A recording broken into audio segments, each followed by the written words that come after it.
your local election headquarters edition of 22 News Online.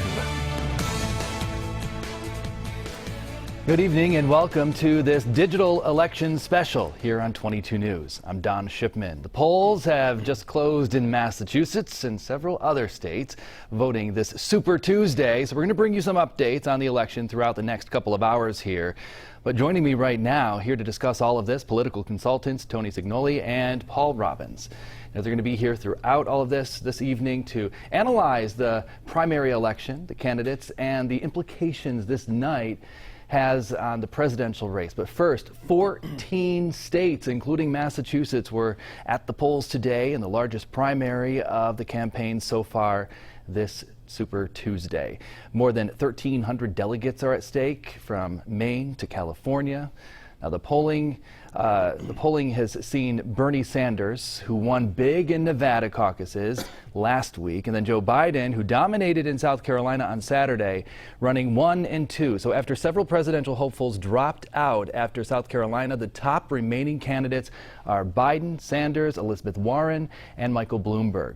States voting today include Alabama, Arkansas, California, Colorado, Maine, Massachusetts, of course, Minnesota, North Carolina, Oklahoma, Tennessee, Texas, Utah, Vermont, and Virginia.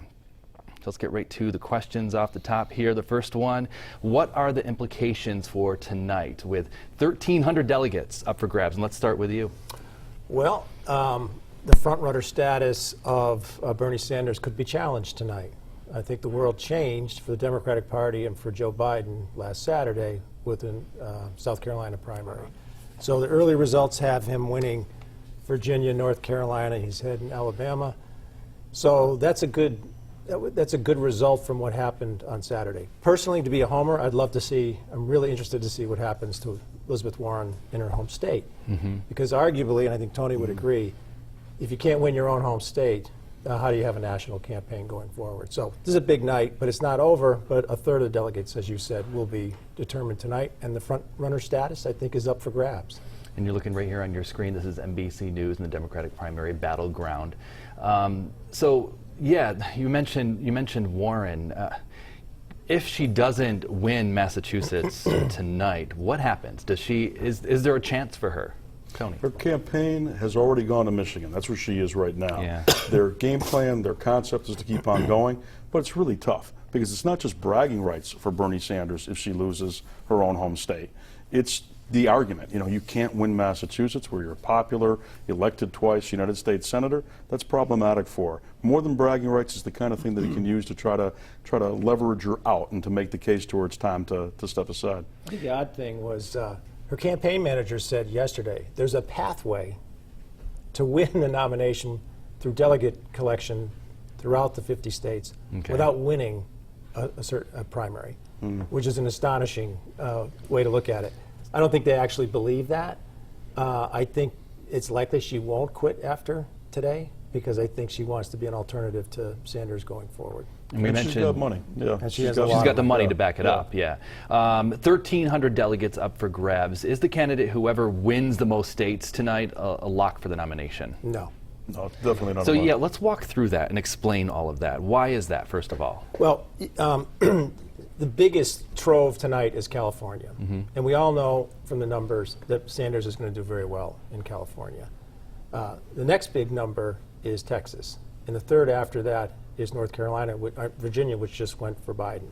So after tonight, Sanders probably has a lead because of all the delegates in California and some other places, but it's going to be prolonged, and there's states coming up, and I think Tony would agree with this, that tilt towards Biden. So tonight, maybe more so Bernie, just from a delegate point of view. As you go forward, I think there's some industrial states and southern states left that would help Biden. And you watch tonight, too, because are these blowouts for Bernie Sanders as had been thought about or predicted a week or so ago? I don't think so. I think they'll be a little bit tighter, a little closer. And some of the states collect their delegates in different ways. Some of them are not just straight across the board. It's by congressional district. In Texas, it's by Senate district, state Senate district. So as you look at those, it gives Biden the opportunity to grab a little bit more of a delegate count than had initially been thought, especially when you've got someone like, Beto O'Rourke endorsing you in Texas. The impact of these last couple couple of days, I think moves the needle a little bit. But this is not going to be definitive after tonight is done and over. I want to talk more about Klobuchar, for example, and also Buttigieg. But do you think that there's a chance that none of the candidates will be able to secure enough delegates to secure a nomination? You know, that's, you know, we hear this all the time. Every 10 years or so, Yeah. someone says that that's not going to happen, and it usually does happen. What's interesting this time is that the superdelegates cannot vote until the second round. That was a reform that Sanders pushed for last time, so there's fewer superdelegates that can't vote for the second time. So if it was ever going to happen, it would be this time around. Let's walk back to what happened last time with the superdelegates. Explain that so people can understand So, that. so congressmen, senators, mayors, they're kind of ex officio members of the convention. They get an ability to vote. So they haven't been elected as delegate in any state. So you have the delegates get elected throughout the state, the process we're seeing tonight. And at the end of the process, those superdelegates can then weigh in. So arguably the insider usually gets that. Before it was And this is when Clinton. you hear Bernie Sanders saying, you know, the establishment and Exactly. whatnot. Okay. Even more so than under the old form. Yes, You're right. exactly. Absolutely, yeah. There's fewer of them though now, and they can't vote to the second ballot. Yeah. So you might have, you know, maybe Elizabeth Warren stays in on purpose to deny that majority, and then becomes a player and a broker at the convention, and then in the second round you have the superdelegates weigh in. All right. I want to hear a little bit about your backgrounds. So, you know, where did this your love for politics come about? Now, I'll start with you, Tony. I ran a campaign almost by accident for a state representative in the city of Springfield for a fellow named Paul Karen. Paul had the wrong last name, the wrong ethnicity, and no money. That's always the piece I remember. We actually had to print the lawn signs ourselves. But we just did a lot of different kinds of things that hadn't been done before, and that kind of set the stage, and I got the bug for it. And I worked for Paul in a couple of campaigns. I worked for Paul and learned a ton from him. So it's kind of cool that in Springfield, we're here. And there was also a fellow named Joe Napolitan, who was very, very kind and very good to the two of us. Arguably the modern political consultant, the guy who started modern day political consulting, and had huge clients from Yelston to Mitterrand to the Kennedys and Mondale, Humphrey, etc. So kind of cool that we're here from that historical base of Napolitan. I was going to say, I love the word accidental. I always tell people I accidentally won a couple of campaigns. Okay. I started my business when I was 24 years old. Who's going to hire someone 24 years old to win, you know, Were you cheap? You were probably cheap. I was super cheap. I think that was the days I was $300 a month. Holy smokes. And I had a couple of upsets, Linda Melconi and Brian Lee's, a guy by the name of Dick Lack, who was running for mayor in Chicopee. They all accidentally won, and I guess I took off from there. Okay, all right. So we want to move forward. We have so much more to get to. It's only about 10 minutes into the hour here. Our election special will continue with the latest primary election results and analysis. You're watching 22 News.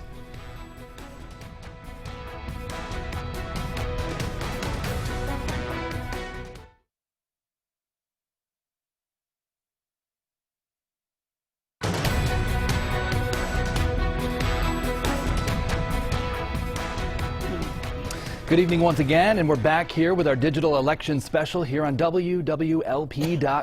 So joining me here is political consultants Tony Cignoli and Paul Robbins here with analysis on tonight's primary election results.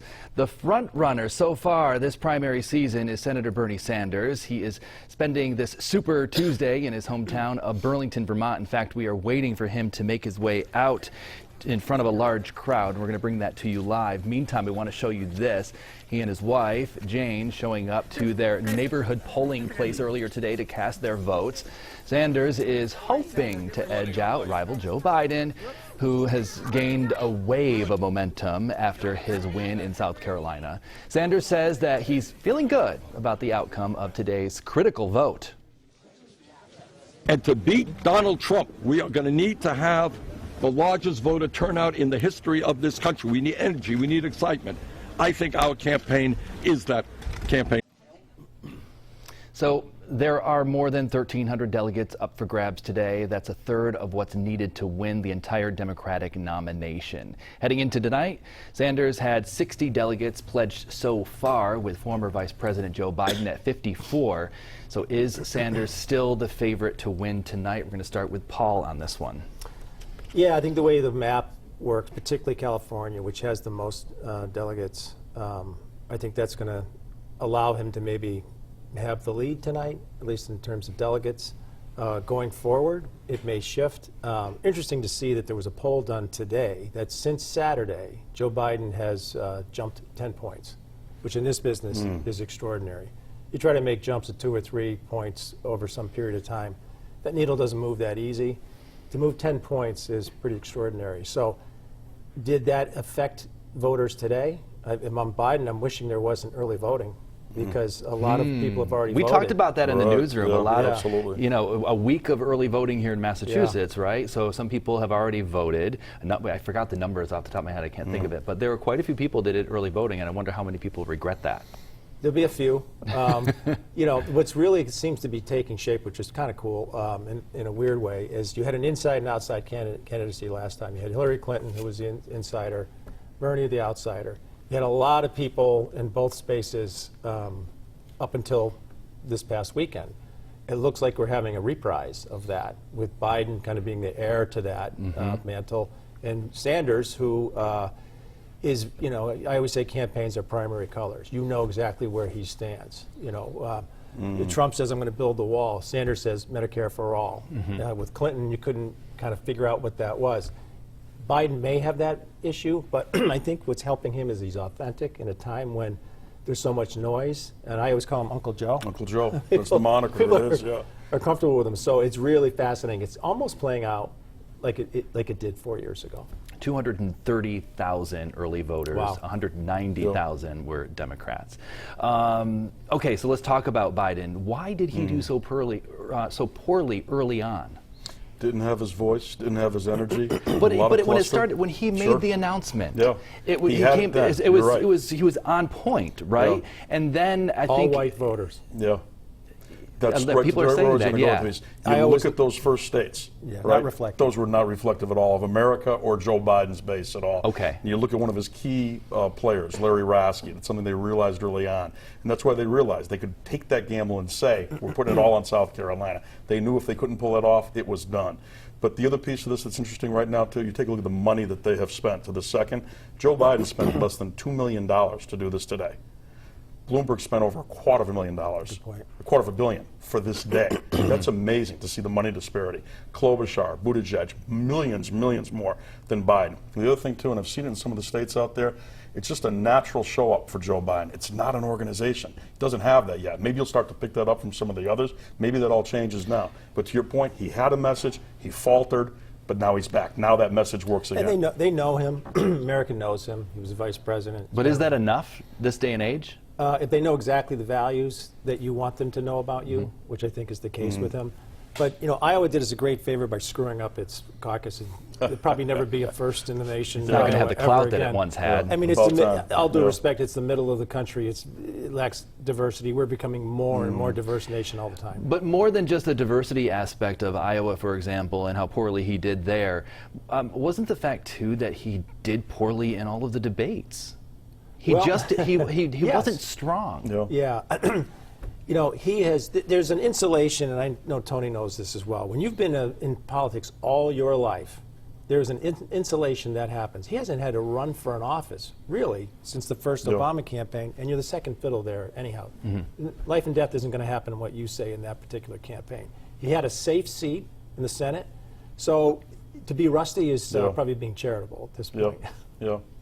But you saw him catch that voice back in the last couple of days, and those nanoseconds when he had to. It was like Tom Brady at the end of a game when you're not sure what's going to happen, and he's going to throw that pass and make it happen. He found it. He hit the strides he needed to. And perhaps it's a lot like Congressman Clyburn had said. This campaign had some missteps, had some faulty advice, etc.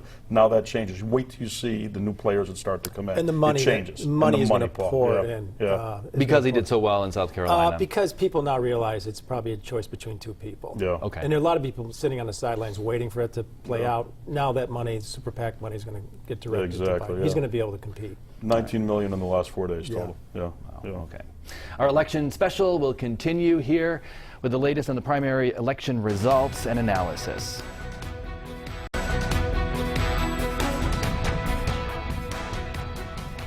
We're back here tonight. Joe Biden is on the ground in California, where the largest number of pledged delegates are at stake. The Democratic hopeful is the only candidate campaigning in California. He's hoping to chip away at rival Bernie Sanders' lead with a win there. Also on hand to help rally support, Captain Sullenberger, who lives in the Bay Area. Captain Sully, as they call him, the retired pilot who safely landed that U.S. Airways plane in the Hudson River back in 2009. Recently endorsed Biden for the presidency. Vice President Joe Biden was thought to be almost out of the race after the Iowa caucus and the New Hampshire primary, but after a win in South Carolina, he's right behind Sanders in the delegate count. So we have 127 to 82 here, and this is right now before California closes out here, so that's likely all going to change there. So as we move forward, do you think that Biden has a better shot of securing the nomination when you're seeing these numbers here? I do. We were talking about it a little while ago, a couple weeks ago. He was perceived to be dead. Again, those are two not very diverse states, but the narrative that comes out in national media and in terms of the pundits can be devastating. And he was not raising money. You need one to get the other. You have to do well somewhere to get the money. Mm-hmm. And so interestingly, he wins Saturday in South Carolina. The money starts coming in. Some people drop out. He bumps up 10 points in the polls.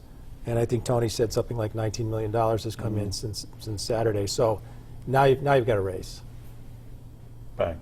Yes, it's and politics is always fluid. Shakespeare had a great line about it. He called it the ever-turbulent sea. It's always twisting and turning. Who knows what tomorrow brings or an hour from now?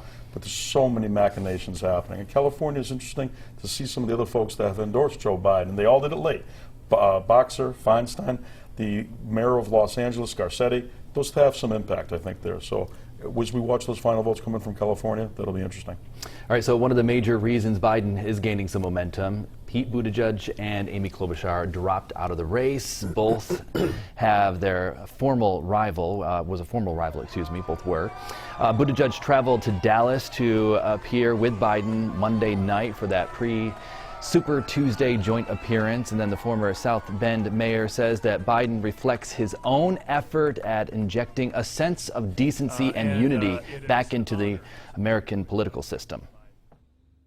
We need a politics that's about decency, a politics that brings back dignity, and that is what we sought to practice in my campaign. That's what Joe Biden has been practicing his entire life.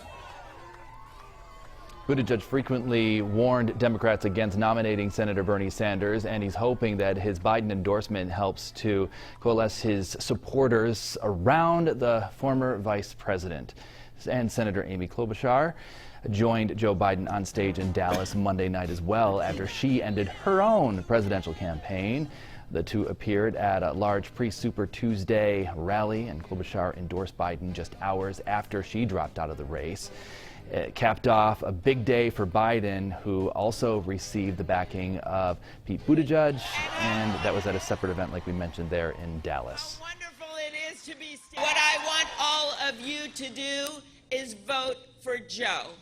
Vote for decency, vote for dignity, vote for a heart for our country. That is what he will bring to the White House. And Biden was also endorsed by former Democratic candidate Beto O'Rourke, who dropped out of the race. That was back in November that he dropped out. So let's talk about Buttigieg and Klobuchar. First of all, I feel like the announcement by Buttigieg was very sudden, and I'll bring this up too. We sat here during our 5 and 6 and late newscasts last night, and his commercials were still airing here on 22 News. I'm assuming he was still paying. I hope he was. But so it was very abrupt, or was it not abrupt? You can go. Yeah. Tell me, you take it. You never know what's going on behind the scenes. You never know what conversations are happening between the campaigns. But clearly, Buttigieg, very smart. Some of his players the same way. They could see no path forward after South Carolina. So I believe they have to start to think about it right away. And then again, too, as I said, you never know who's talking to who behind the scenes. Is there a deal cut, not? Or is it really doing it for the good of the party? I think the way that he did it came across very, very gracious.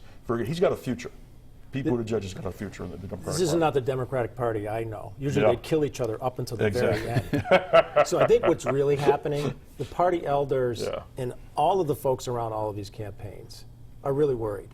they're worried that someone who considers themselves a democratic socialist, is not a member of the Democratic Party, who does have a message that's resonating with people, could be their nominee at a time when they feel there's an existential threat to democracy. This is how they feel about the present occupant of the Oval Office.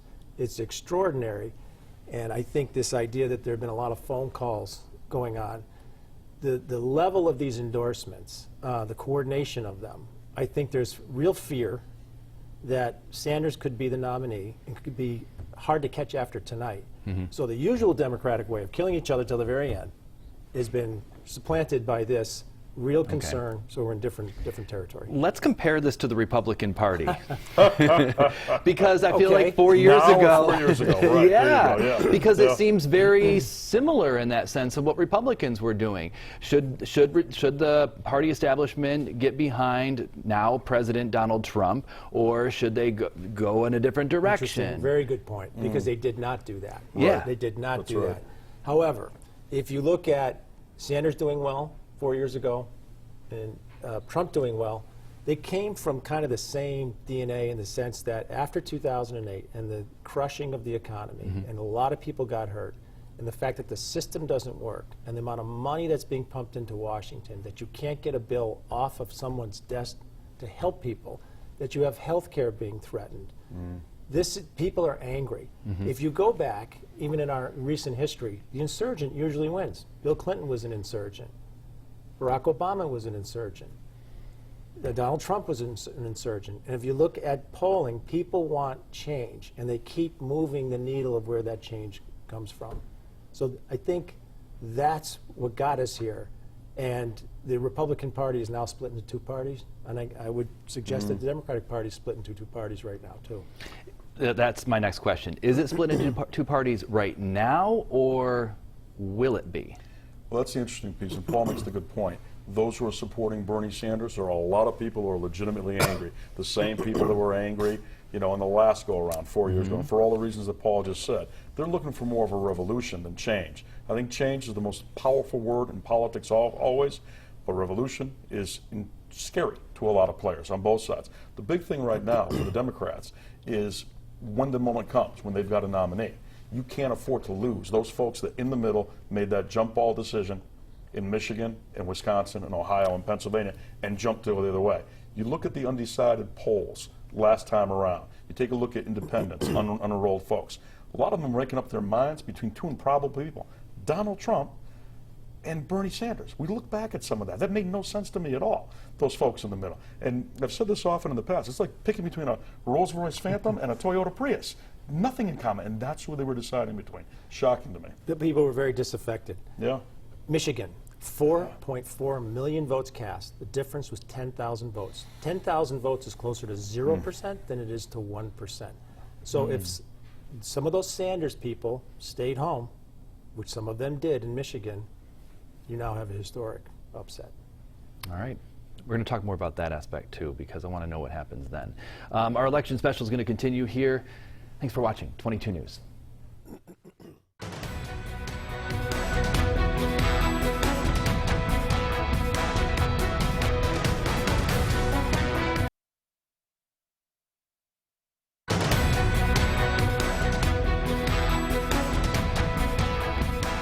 We are back here tonight and our digital election special coverage here on wwlp.com. And we're delving into all of this for Super Tuesday. But first, I want to go live to West Palm Beach, Florida, where former New York City Mayor Michael Bloomberg is speaking before a crowd of supporters. Let's listen in.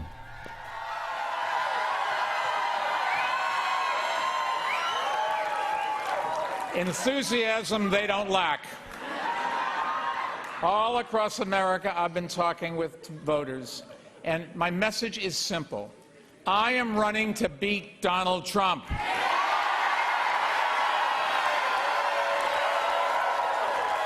And to start rebuilding our country and to start getting things done. And I mean big, important things like stopping gun violence and fighting climate change and finally achieving affordable health coverage for all Americans. This is a campaign for change, a campaign for sanity, for honesty, a campaign for inclusion, compassion, competence, and a campaign for human decency. And this is a campaign to bring our country back together and put the United back in the United States of America.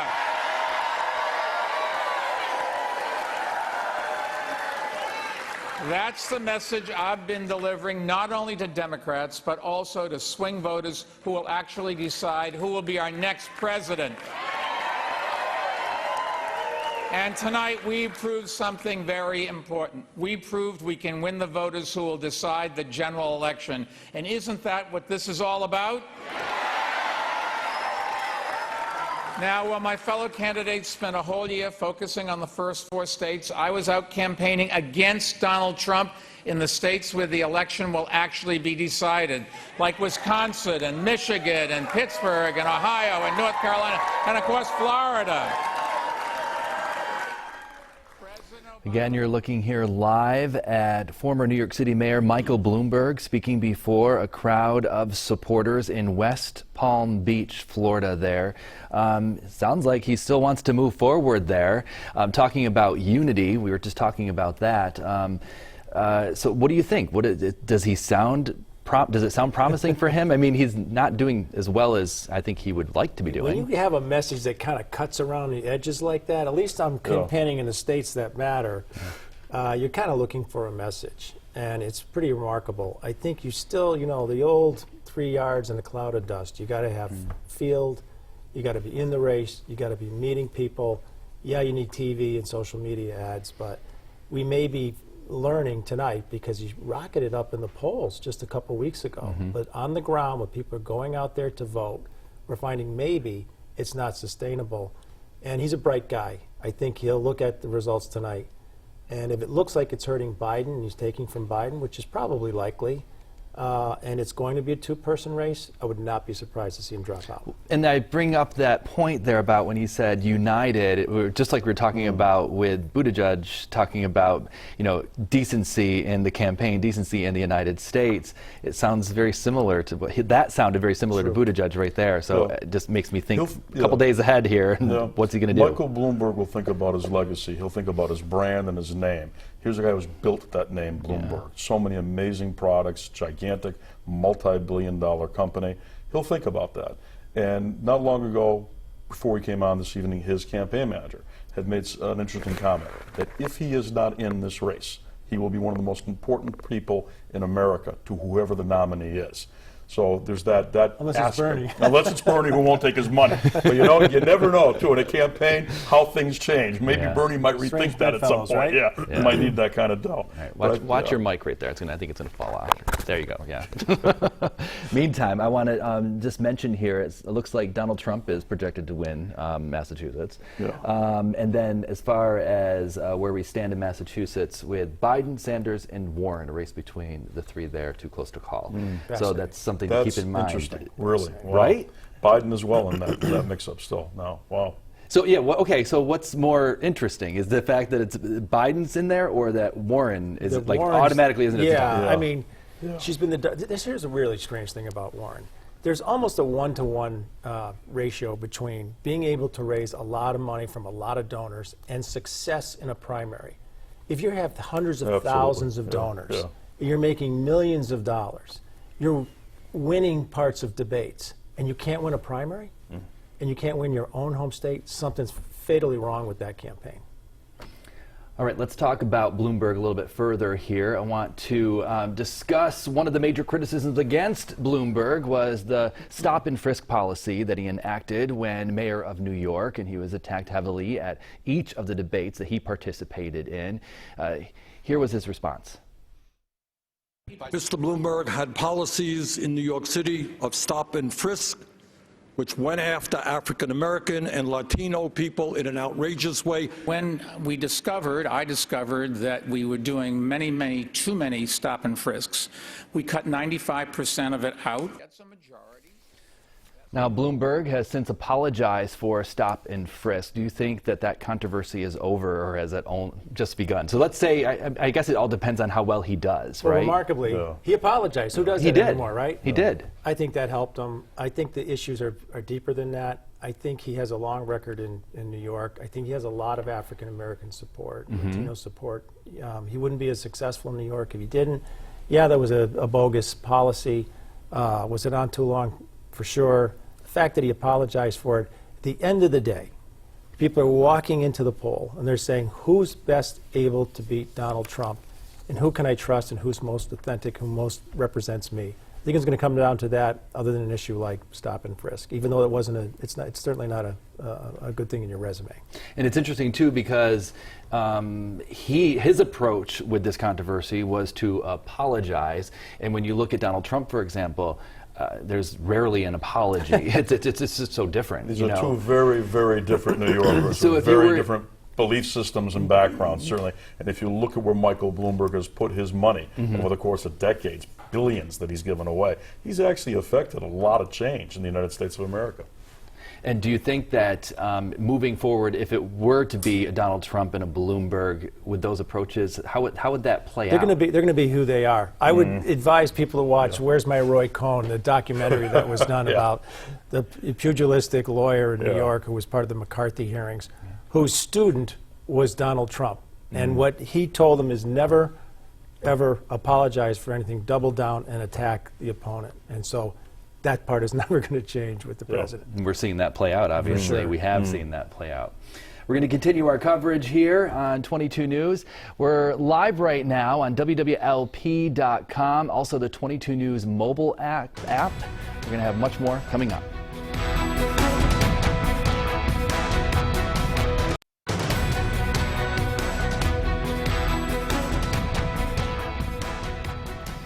Good evening once again. We're back here, our digital election special on wwlp.com, also the 22 News mobile app.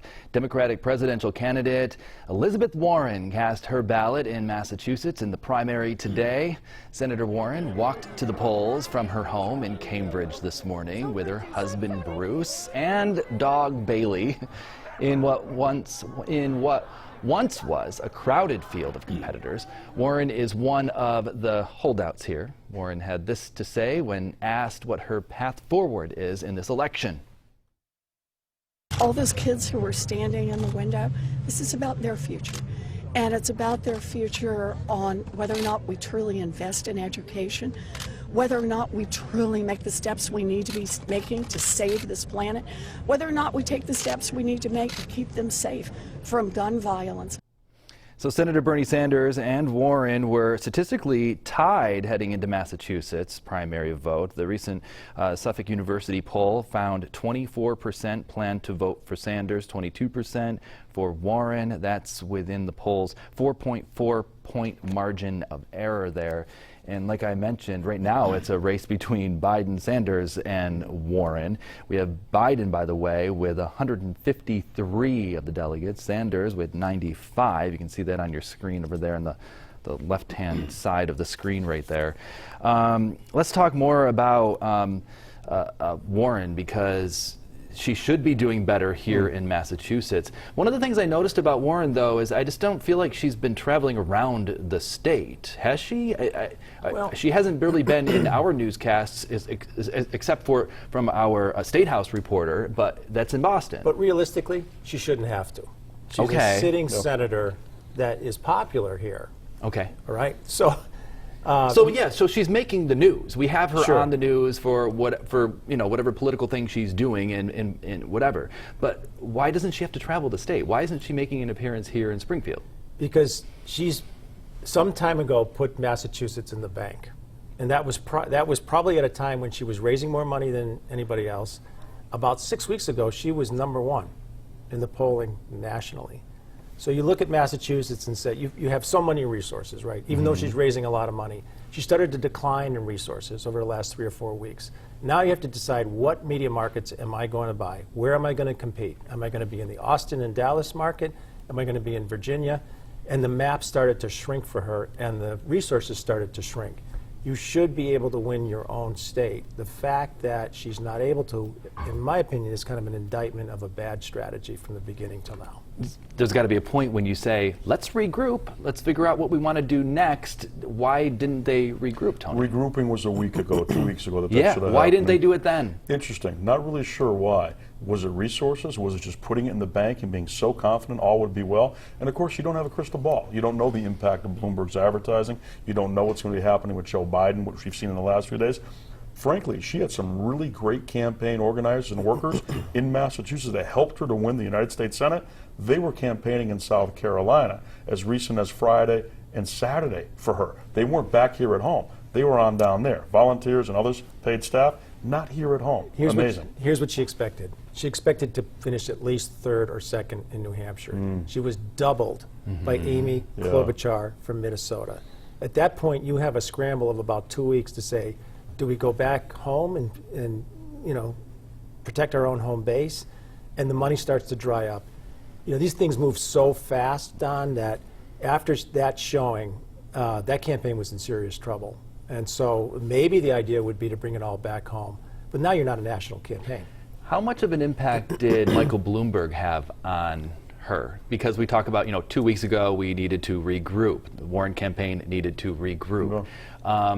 But the thing that changed really was Bloomberg coming in with all this money, all those ads. Here's two things that she did that I think hurt her.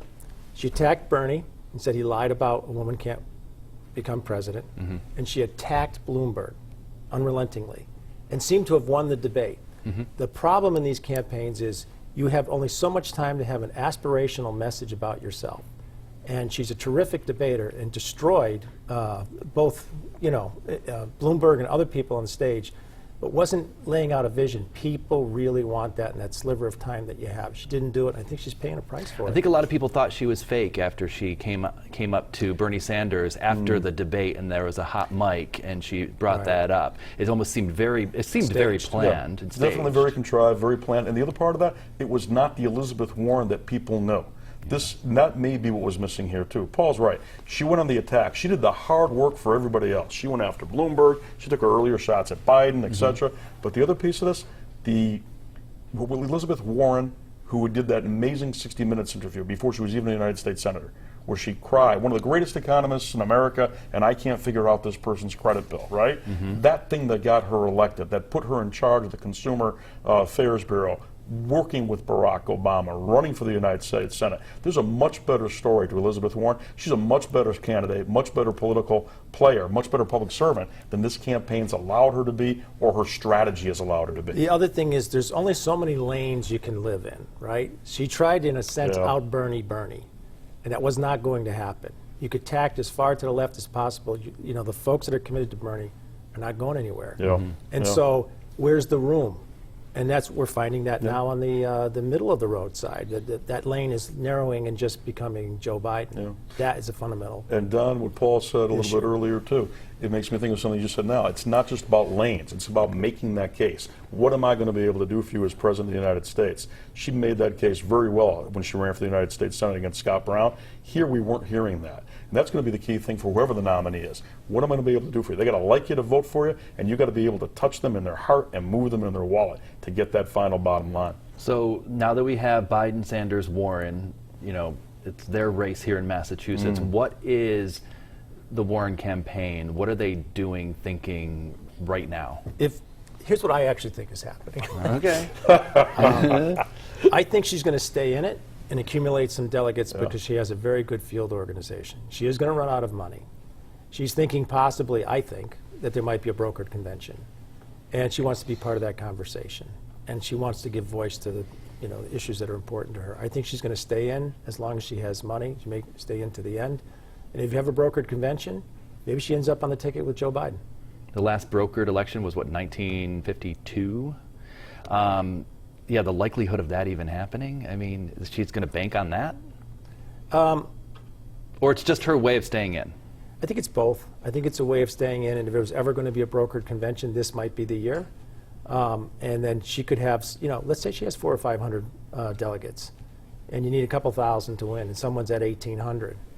That could be very important. At the end of the day, I think because of the bad blood between her and Bernie, I honestly think at the end of the day, she's going to, I wish there were odds on this, I think she's going to endorse Biden at some point. Yeah, that was my next question. So you really think it's that bad of blood between the two of them? I do. It's been bad out there. I mean, stunningly so, even amongst the campaign workers. And then there's also the other piece, too. A lot of Warren's people feel that they've run a very, very good campaign. They've worked at this very, very hard, and they've kind of been dissed by the Bernie people in certain areas. Conversely, that's probably the case with Bernie's supporters, too. But it has been raucous out there between the What do you mean by players. the campaign workers? The actual folks on the ground, the volunteers, this level, and I've seen this in a few of the states what now, are you hearing? This nasty back and forth. I mean, it's almost you got to separate them in the street. You know, some of the stories are not made up or contrived. It's real. And these are the two. You know, often that can be the case. We can be talking about great liberal, progressive issues as Democrats, those two campaigns, but gosh golly gee whiz, when you're duking it out to be the one that's going to lead that charge, it's amazing to see. You can find right it now. on social media. Yeah, Actually, you don't have to go too far. No. Yeah, it's To really watch amazing. that. Everything's on social media. And I don't think it's the Russians. I think this is real. I really, hate to tell people to go to social media to find anything out, but that's where you can see some of the bad blood between the two. Okay. We're going to continue our coverage here on wwlp.com. This is our 22 News digital coverage of the elections, the primary.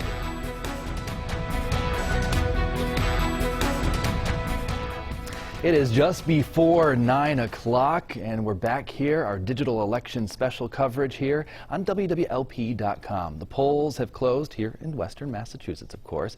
Let's go to 22 News reporter Mike Mascadrelli. He's in Springfield, where supporters of Democratic candidates are holding a watch party this evening. Mike, what's the mood there? Hi, Don. Good evening. We are at Christopher's Sports Tavern on Cooley Street, where the Springfield Democratic City Committee is holding their watch party. Despite the members not all supporting the same candidate tonight, they said they're still united and will get behind whoever takes the nomination. Now, there are about 24 Democrats here. It's pretty crowded, and there's a lot of excitement. All eyes are on the big television screen in the room as results continue to come in throughout the nation. It's a close race now between Elizabeth Warren, Joe Biden, and Bernie Sanders in Massachusetts. We spoke with the committee's chairman, Jesse Letterman, who organized tonight's watch party. He's expecting as many 50 Democrats to attend the party, and he and all the rest who are here are looking forward to seeing the final results in Massachusetts and the rest of the Super Tuesday states. Now, this event is free and is open to anyone who has interest in their committee. The party will continue until at least 11 o'clock tonight. Be sure to stay with 22 News, your local election headquarters, throughout the rest of the night. Reporting live in Springfield, working for you, Mike Mascadrelli, 22 News. All right, so we are back here now, and thank you, Mike, for that report. So you saw a number of people there who are waiting and watching. I understand Colorado, their polls are going to be closing at 9 o'clock, so we'll see that. So California is what we're really waiting for, but we're not going to know about California until our time. It'll be 11 o'clock when they close. But the likelihood of us getting any results, what is that? Slim to none. Exactly. Yeah. And we were saying during the break, I think one of the things that helps Biden is the states that are coming in right now, he's winning. Mm-hmm. So when people go to bed at 11 o'clock, they're not going to worry about California till tomorrow, and you might not know till the end of the day or some days down the road because it's all done by districts and it's the size of a country. So he'll probably do well in California, but I think the takeaway is more Joe-mentum, as they're calling it. Yeah, it's a psychological thing, right? Sure. So Perception. Because of that delay, in the sense of getting all of those results, most likely people are going to kind of ride that momentum, and then also that involves money for his campaign. Well, I'm thinking Iowa. Right? Yeah, that's or true. Pete Buttigieg might still be in the race. Yeah, that is true. They had reported that thing at 10 o'clock when they probably should have. So, okay. Yeah. All right. They want me to toss to a break real quick. And right now, we are just before 9 o'clock. We have much more to come here. Stay with us. Center. This season update. Good evening once again. We're back, our 22 News digital election special, and we're continuing our live team coverage of tonight's election. We want to go live to reporter Jody Reed. She's live in Boston tonight with a look at what's at stake. Polls polls here in Massachusetts closed about an hour ago, and so far only about 6% of the vote is in. Now I'm going to let you know where each candidate stands so far. Right now, Joe Biden is leading the pack with just over 29% of the vote. Bernie Sanders comes in also at 29%, but he's 29.1%, 7% behind Biden. Now Elizabeth Warren is polling at 24.5% of the vote. Warren began her day in Cambridge when she voted earlier this morning, around 9 a.m. Then she took off to another Super Tuesday state, Michigan. She is hoping to win in her home state, but polls right now show Senator Biden and Bernie Sanders as frontrunners. Sanders won the popular vote in Iowa and also won the New Hampshire and Nevada primaries. Former Vice President Joe Biden also seems to be climbing up in the polls, winning the South Carolina primary and a few of the other states voting on Super Tuesday. Voters here in Massachusetts told 22 News they are curious to see the outcome of Super Tuesday. I have a feeling it's going to be sort of split. Really? I do. I think Bernie Sanders is going to get his share, but I think Biden's making a pretty good push. Tonight is all about winning over delegates. Massachusetts has 91 delegates and 23 superdelegates that the candidates are all vying for. Now those delegates are given out proportionately to anyone who receives 15% of the vote. Many people are also waiting to see how Michael Bloomberg will do tonight. Each candidate is trying to round up as many delegates as possible ahead of the Democratic National Convention in July. Live at the State House in Boston, Jody Reed, 22 News. All right, Western Massachusetts polls have seen some pretty good turnout since early this morning. 22 News reporter Hector Molina is reporting from South Hadley, where voters have been casting their ballots early on. A constant flow of voters filled the polls at South Hadley High School this morning for Super Tuesday. It's the day when the most states hold primaries and the most delegates will be allotted to the candidates. There are 91 delegates at stake for the Democrats running in Massachusetts and 41 for Republicans. Many people working at the polls told 22 News Tuesday morning's turnout exceeded expectations.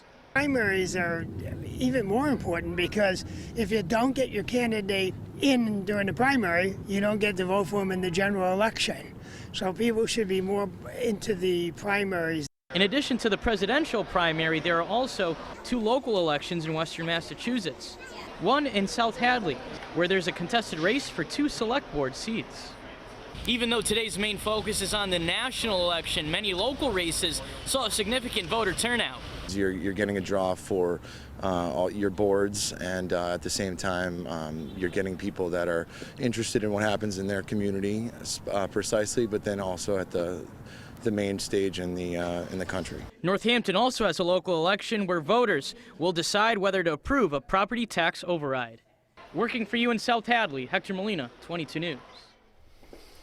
All right, joining us here more to talk about what's going on with Super Tuesday, political consultants Tony Cignoli and Paul Robbins. So I want to get back to Massachusetts because we were just looking at the numbers there. You saw Jody reporting out of Boston there, and then you saw that soundbite from that voter that she talked to earlier in the day, and it's where we're at now.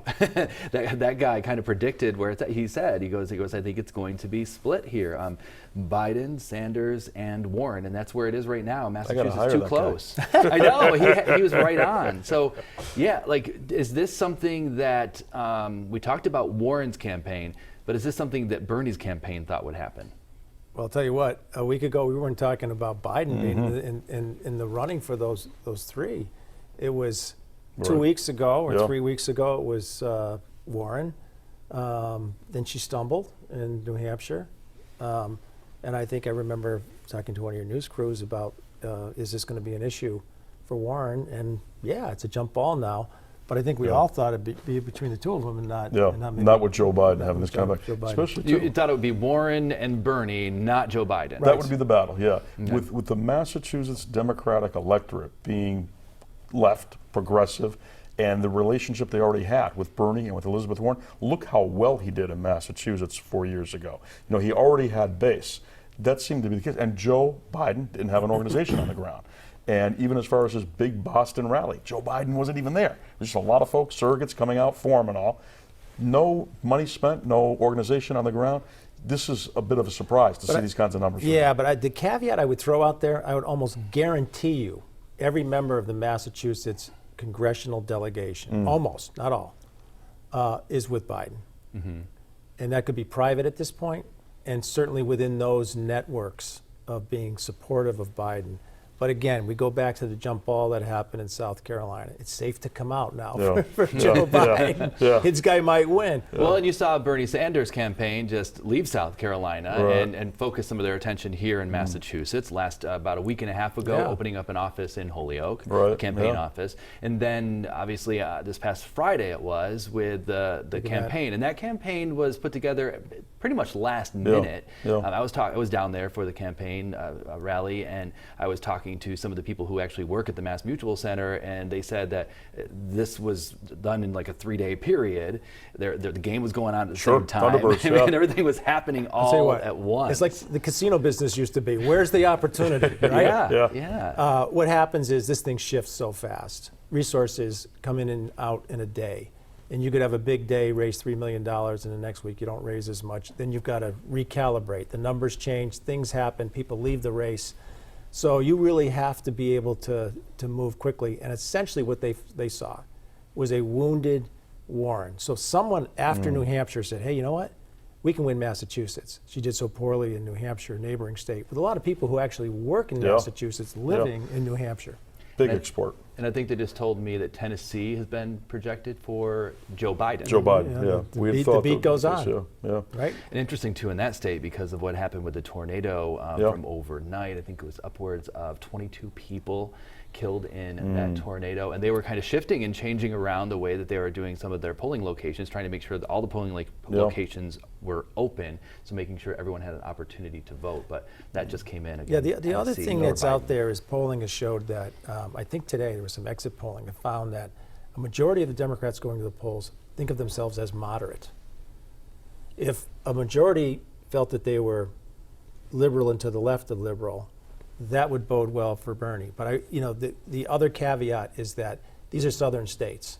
The Democrats are a little more conservative in those southern states. So there's still more to go. But again, if I'm Joe Biden's campaign manager, I'm loving these last couple of hours because every story is about me winning a state. That's right. One after the other, One of the things I asked Bernie Sanders when I got a chance to chat with him was that, he held a rally in Springfield, the western part of the state. Yes, Massachusetts is a blue state, liberal state, but on this end of the state, it tends to be probably more down, what do you want to say, in the middle, moderate liberal, right? Hampden County, more so than the northern counties, so it was interesting that he held a rally here, and I wonder what the strategy is with something like that. The media market, to get in one hit, talk to the 3 outlets, you talk to everybody in western Massachusetts, and Tony just mentioned those 2 counties up north, which are can be more liberal. But it says that he felt he had a chance. And if it's close, at the end of the day, if it's close, it comes down to 10,000 votes or 5,000 votes. Those could be out here. It was a wise move. And it was interesting, too, and maybe it's because I'm coming from, where I'm from upstate New York. It's just so much smaller in the sense of the community. I was surprised that so many people came out for Bernie Sanders. They, literally filled that exhibition room A and B, which was, I think, right around, I think they said 4,600 people could fit in there. So the line was out the door. It took about an hour to get everyone actually in the building. And when I was chatting with one of, I think it was a Mass Mutual worker, they were telling me that because he was holding a rally in Boston the next day, that most likely people who were in Worcester were making their way to Boston the next day. It likely could have been even more people showing up here in Springfield for that rally, if they didn't have the rally in Boston. Look, his people are dedicated. And I'm sure if you were at the rally, there's a lot of young people. There's a lot of colleges, 8 colleges within Greater Springfield. And if you go up to the 5 colleges, now we're up to 13 colleges in this corridor, they're about a half hour, 45 minutes away. But his people are loyal, and he has not wavered really from his message from the beginning of time in the last presidential election to now. So to me, it's no surprise. And Massachusetts is a blue state. There's lots of liberal pockets out here. No surprise to me. You probably feel Totally so. agree. Absolutely. And one of the so. things I noticed at, not to keep talking about this one rally, but one of the things I noticed with this rally in Springfield was that he never talked at all about any of his opponents. He talked about Donald Trump, right? But he did not talk about any of his Democratic opponents. But he's done that at other rallies. Like directly after that, he did that. He talked about his Democratic opponents. Why didn't he do that here?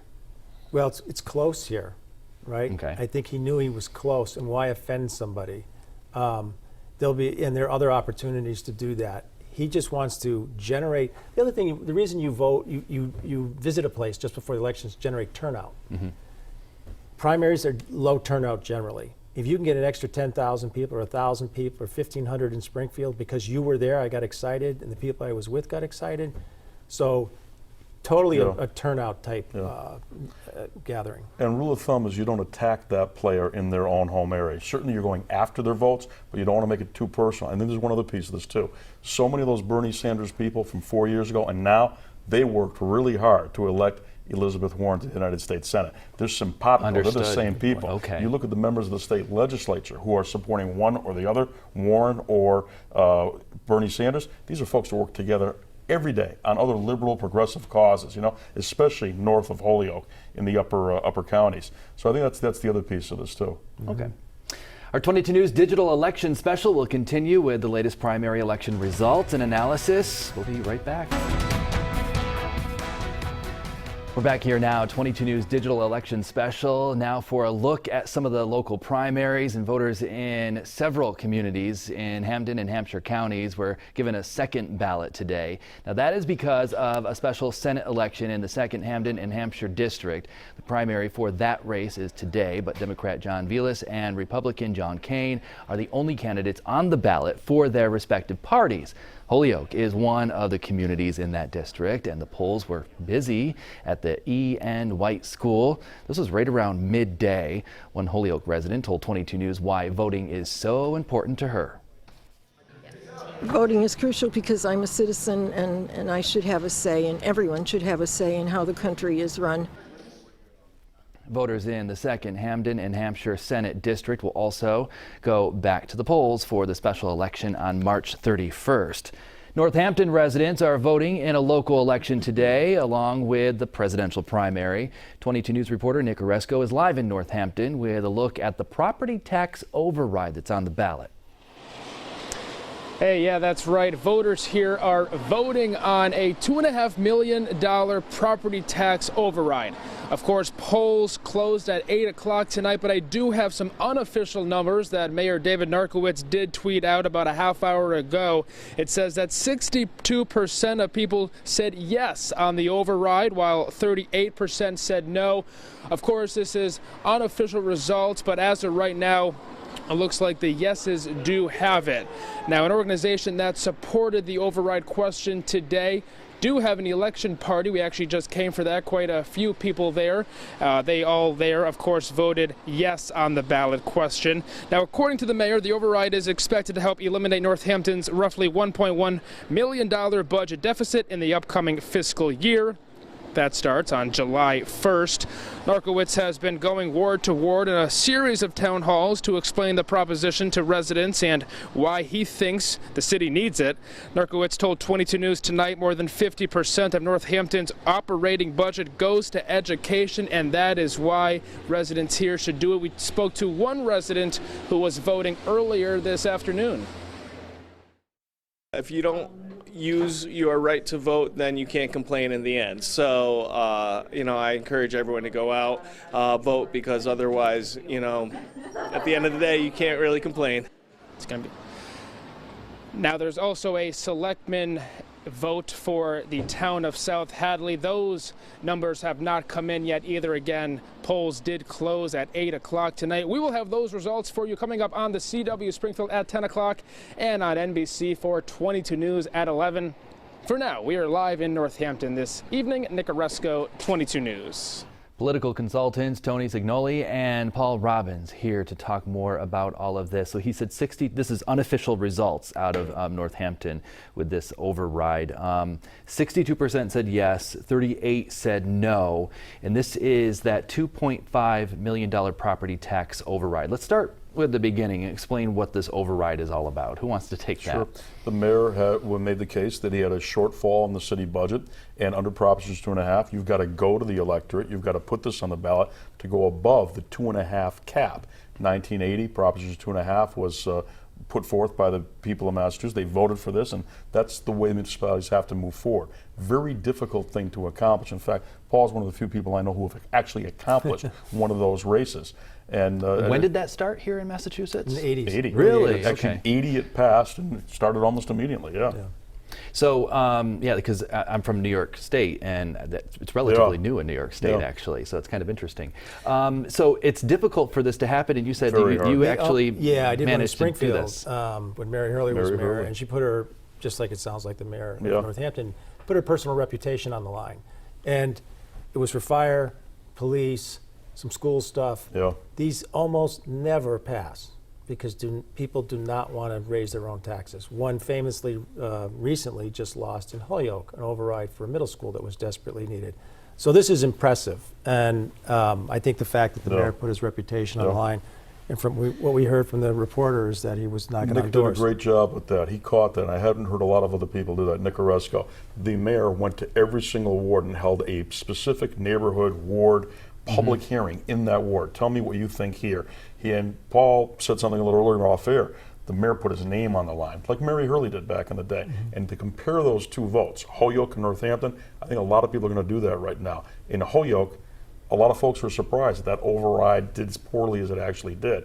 And now you compare this to Northampton, very interesting. Isn't, though, Northampton more affluent than, say, Holyoke? Could be the case, but it's the same I've come to find pretty much everywhere. Nobody wants to raise their own taxes. But it's the affluent people who vote against it. Thank you. Okay. Paul, I was mixed. Sorry. It's the rich. I appreciate it because it's the rich folks that usually don't want to raise their own taxes more so than the rest. So it's actually the converse of that, without a doubt there, Don. And then you mentioned, and Nick mentioned it too, going to individual communities and really, I guess, really just meeting people and explaining it and bringing them in the fold. That makes a big difference. It's courageous too, because you're actually going to folks and saying, I want to raise your taxes, and I need you to help me to do that. You've got to make the case. It's got to be so solid. It's a profile in courage. Well said. People prefer to just take care of themselves. That's not my issue. And when you put your own reputation on the line, that is courageous in today's day and age politically, and he did that. So you got to give him credit. And you mentioned Massachusetts has been doing this for a number of years, a long time.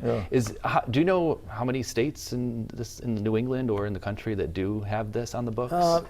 It's not a ton. They are out there, but when it passed, everyone said the state will fall apart. And the state didn't fall apart. So the voters said, you know what? We're not going to fall apart, so we're just going to say no all the time. But so how it works, though, is that basically it can go up 2.5% every year. Every year. And so does it usually? Yes, because they take advantage of that. And then beyond that, so you look at Springfield's school department. It's hundreds of millions of dollars.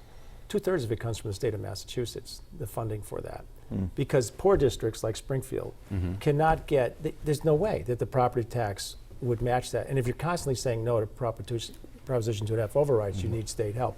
So the state tends to bail communities out a little bit on this in Massachusetts, so they end up continuing to lose. Okay, so it's kind of like a back door to that then. There is. Okay, all right. Interesting too, the fellow that put this on the ballot was a Springfield attorney. Paul Nicolai wrote the law, wrote the bill, and then wrote the piece to go forward to the ballot and got it accomplished in 1980. Springfield lawyer. Pretty historic. All right. We're going to continue our coverage here this election season. Super Tuesday. Right now it's just about 9:24, and we got maybe about almost 30 minutes left here to chat. We can start talking about summer. I don't mind. I don't mind. We have more to come. Stay with us.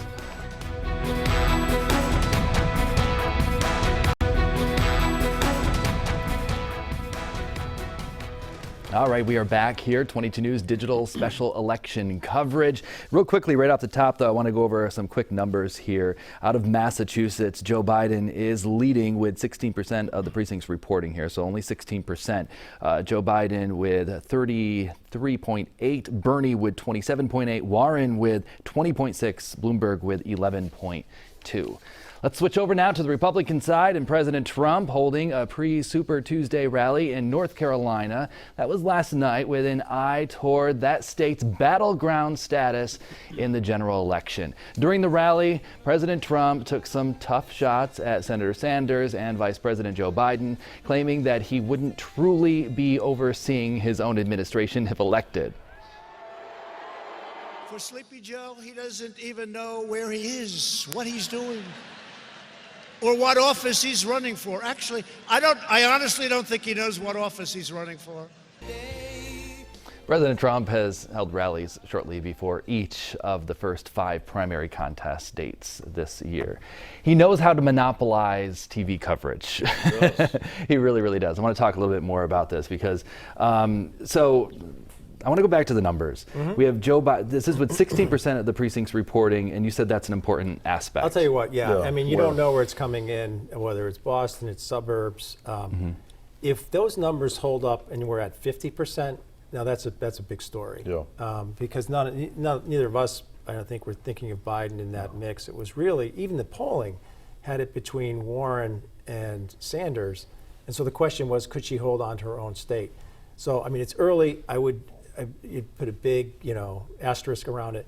But gosh, if Biden's in that mix, in that story, it's a huge night for him. Wouldn't you agree? Absolutely so. No question about that. That would be shocking. It would be stunning. That becomes a national story for Elizabeth Warren to be in third at about 50% in. I mean, Joe Biden wasn't in any poll anywhere 2 days ago, Didn't 5 visit days ago. Massachusetts. And physically did not come in, as we were talking did about not spend before. a penny here, right? Nothing. No TV, no nothing at all. No ground troops, no one on the ground. That's shocking if that's the case. And I'm also seeing that Bernie Sanders projected winner for Colorado. That's probably expected, No right? I think so. Yeah, I kind of. Yeah. It's become very much blue, and the kind of blue is bright blue. It's liberal, liberal. Progressive. It's A lot of become young much folks have more moved out there and whatnot. young. Yeah. So no big surprise there. Yeah. President Trump, we just heard from President Trump there. He often uses a lot of that rhetoric that you heard when talking about his opponents. Do you think that helps or hurts his campaign? I feel like that's just a dumb question to even ask, but I'm going to ask it. He's appealing to his base. He believes his base plus a few more percentage points at the end gets him to victory. Okay. The problem he may end up running against someone like a Biden who's saying we need to bring the country together and we need to stop the division. And so that plays right next to Trump belittling people. And so Trump may need to rethink what he's doing. So I think of his very popular show, right? The Apprentice. It was a top-rated show. And then the country got sick of it and moved on. Is that happening with his, show being in the Oval Office? I think to run the same plays. But does his core supporters, do they get tired of it and move on? They don't get tired. I was going to say, because they don't, I don't think. They don't. But it's the ones that decided to vote for him who probably wouldn't have originally, but then they decided to do that. And you know who those people are? They're suburban women in Pennsylvania, in Philadelphia. There's African-American voters who were depressed in terms of voter turnout, maybe in places like Detroit. They're looking at it. If you look at the polls of what people think about Donald Trump, people think, whether they think the economy's good or not, or they support him, they don't like his personal behavior. He's not going to win with his base.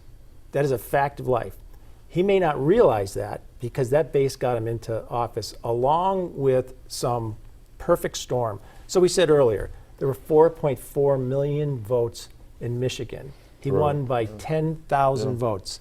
There were a lot of Clintonites that sat home, and a lot of them were women and people of color.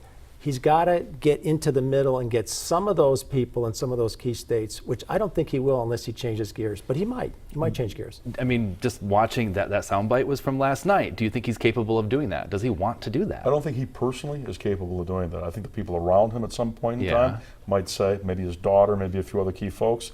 And if not, I don't think they'd look to him to change so much as they try to do it with social media. They'll try other ways of doing this because the product is the product. You just have to find a new way to sell it. Does it not seem like that there's two campaigns running when it comes to the Republican side? It's the president's and then the Republican Party. So here's another piece that people may not be aware. Voter suppression happens in a lot of different ways. So lock her up. right? Yeah. People heard that over and over and over again. Then the Comey revelation came out near the end. And so what happened is a lot of soft support for Hillary Clinton stayed home. So he may be thinking that voter suppression by demeaning Biden or making it crazy Bernie, the social media money that they're going to spend and the ads might depress that vote again in some key states. It's a really narrow strategy. You have to really thread a needle from 100 yards. It happened 4 years ago. I'm not sure that's going to work again. And the bigger problem happens too. If it's Joe Biden or whoever it is, the bigger surrogates start to come out. Barack Obama comes out. Watch Barack Obama in this campaign. He's been so laid back, so chilled out. There's that protocol that former presidents stay out of the game. This guy's going to get in the game. He's going to be out there. He's going to be campaigning, and he's going to work like heck for whoever the nominee is. Do you think that former President Barack Obama would campaign for Bernie Sanders? Yes. Yeah, yes. He'll campaign for just about it. Yeah, I think he'd prefer probably not to. He'd be worried about the implications overall. But there would be, as we talked about earlier, all kinds of conversations as to what it would look like if Sanders was in the Oval. And a lot of players come involved in something if it's like that. Sanders or Biden, I'm almost convinced it's going to be a female. It would be the vice presidential nominee, because I think Trump creates kind of a visceral reaction with a lot of women in these suburban key districts that we're talking about. I think underscoring. So look at Biden and Kamala Harris. Or Biden and Warren, that would be an attractive ticket. So that's a good question. I want to go to this. So when you look back to Hillary Clinton's campaign, she picked, who did she pick as her vice president? No one remembers. Right.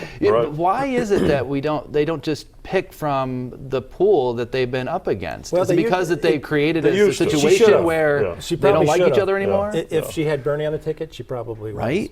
And that's why I don't understand that didn't happen then. Will that happen this time? I think they learned their lesson. They might do that. And that's why I think, from the pool of presidential candidates on the Democratic side, there might be someone in there. Or Cory Booker, who got out early, but still.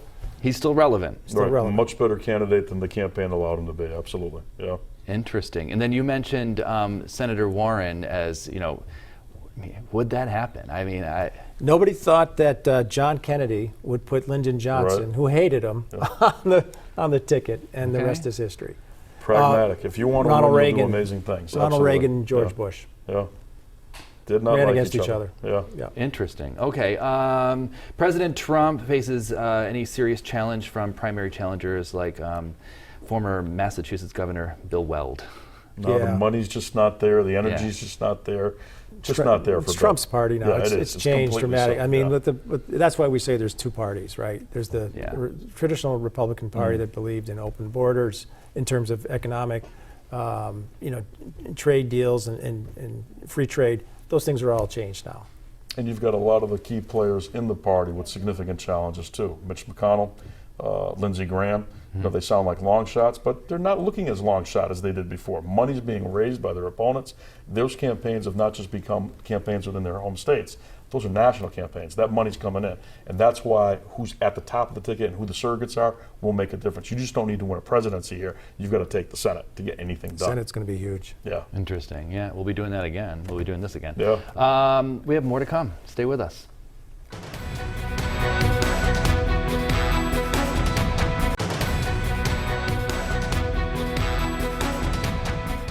22 News is your election headquarters. This is a digital special election coverage of Super Tuesday, and a huge haul of delegates are on the line as voters in 14 states cast their ballots for the Democratic nominee. For the most part, that is wrapped up. Meantime, we have reporter Alice Barr in Arlington, Virginia, with more on how some late changes in the field could affect tonight's results. Super Tuesday, what could be the most decisive day of the primary season. Bernie Sanders, the man to beat. How are you doing? Good. Sanders casting his ballot today in Vermont as voters in 14 states from New England to California went to the polls. If we're going to defeat Donald Trump, our campaign is the campaign to do that. Some voters weighed a new calculation after their first choice, Pete Buttigieg or Amy Klobuchar, dropped out of the race, both endorsing Joe Biden last night. it makes me more comfortable about voting for Joe Biden. And I think a moderate is more likely to beat Trump. Moderates moving quickly to consolidate around Biden in a bid to stop Sanders from building up an insurmountable delegate lead today. But the ex-candidate's endorsement didn't sway all of their supporters. I feel like Bernie is like a good person to fall back on. Another centrist appearing on the ballot for the first time today, Mike Bloomberg, putting his $500 million in ad spending to the test and arguing Biden is taking votes away from him. Why don't they coalesce around me? What are you talking about? I can beat Donald Trump better than anybody else. While Elizabeth Warren is hoping for a strong enough showing to stay in the race. This is a righteous fight. It is the right fight to be in. More than 1,300 delegates at stake in a single day that's shaping the war for the White House. Almost 7 million early votes were cast before polls opened today, potentially dulling the effects of those late dropouts and endorsements. In Arlington, Virginia, Alice Barr, NBC News. And now we're joined by Tony Cignoli and Paul Robbins here to discuss this further. Let's talk about Pete Buttigieg and Amy Klobuchar.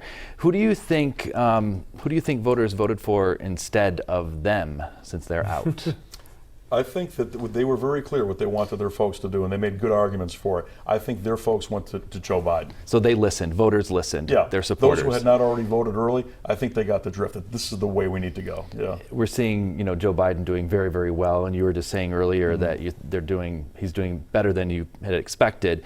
So let's say he does really well, and do you think Bernie is going to be able to convince his core supporters to vote for Biden?